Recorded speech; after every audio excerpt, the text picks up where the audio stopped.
In the first part of Lester Holt's report here tonight, the landing gear on a 767 wide-body flying from Newark to Warsaw refuses to come down. No one had ever tried an emergency landing with this aircraft in precisely this condition before. Some of the passengers realized just how dire the situation is, including an American named Greg Cohen, who sends a final goodbye to his wife and children on his cell phone. Here now, Lester Holt resumes his report. In the skies over Warsaw, LOT Polish Airlines Flight 16, with 231 on board, was just seconds away from attempting an emergency landing like no other. Across Poland, millions of viewers were watching the drama unfold on live television. And as the plane descended over the city, residents ran out to take photos. Captain Tad Vrona had spent the last hour and 20 minutes trying to lower the wide-body 767's landing gear, all of its wheels and its braking system, but to no avail. And he had no choice but to belly flop the plane, with its engines acting like the runners of a sled onto a concrete runway. As you can see in this actual video shot inside the cabin, in the final moments, the passengers were ready for the worst. Air traffic controllers wished the captain good luck, and in the last few seconds, he turned to his co-pilot, just in case. I said to my first officer, I am happy that we are together, and I said thank you, and we shake hands. I thank you. Like the other passengers, Greg Cohen had his head between his legs. What were the final instructions before landing? They had us get in ready position, and they were telling us to brace for impact. Praying to God that everything was going to be okay. And I'm just saying to myself, okay, get ready, get ready, get ready, bracing for impact.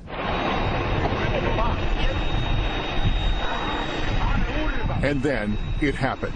Flight 16 touched down at more than 140 miles an hour.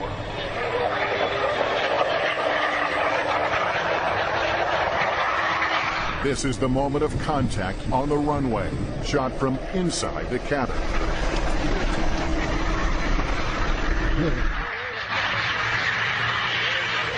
And then we touched down, and the impact never came. I was waiting for this, like car crash to be in an accident. No bounce? I have to be honest, it was one of the smoothest landings I've ever had.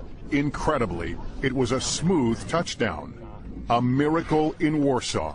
The plane came to a stop, and everybody roared with applause, but it didn't last more than 2 seconds. You had the flight attendant immediately stand up and just yell, "Get off this plane now!" Suddenly, there was another danger. There was smoke and a fire on the right side engine. Flight attendant Magda Gortat yelled at the top of her lungs. Get off, get up, get off to the exit. Because I was sure that it's gonna explode in the moment. This is actual video of the evacuation from on board the plane. Passengers rushed for the emergency slides, and a few fell as they tried to run away. But emergency crews were able to douse the flames and the fuel leak quickly. The plane didn't explode, and except for a few scrapes and bruises, everyone got off unharmed.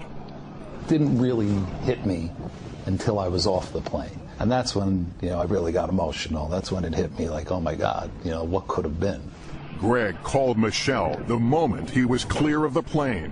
I was just so happy he was on the ground, and, I heard his voice crack, which, his voice never cracks. I appreciate, being with my kids a little bit more and try to take a little extra time for the important things in life because, look, it could all be gone in a second. And as for the pilot who got the flight down safely, Captain Vrona became a Polish national hero. And in America, he was honored for saving 231 lives. We caught up with the captain at the Museum of Flight in Seattle. We just did our job. I am not hero. But Americans on board Flight 16 beg to differ, comparing him to the hero of the Miracle on the Hudson. I thought that our captain was Poland's version of Sully. Same incredible amount of airmanship. Yes. What would you like to say to Captain Rana? I want to say thank you. You know, if it wasn't for him, maybe 230 plus people wouldn't be here right now, and I'm forever indebted to him for that. Incredible story. Our thanks to Lester Holt for that. And by the way, the investigation into what went wrong is still going on. There's more information about that on our website.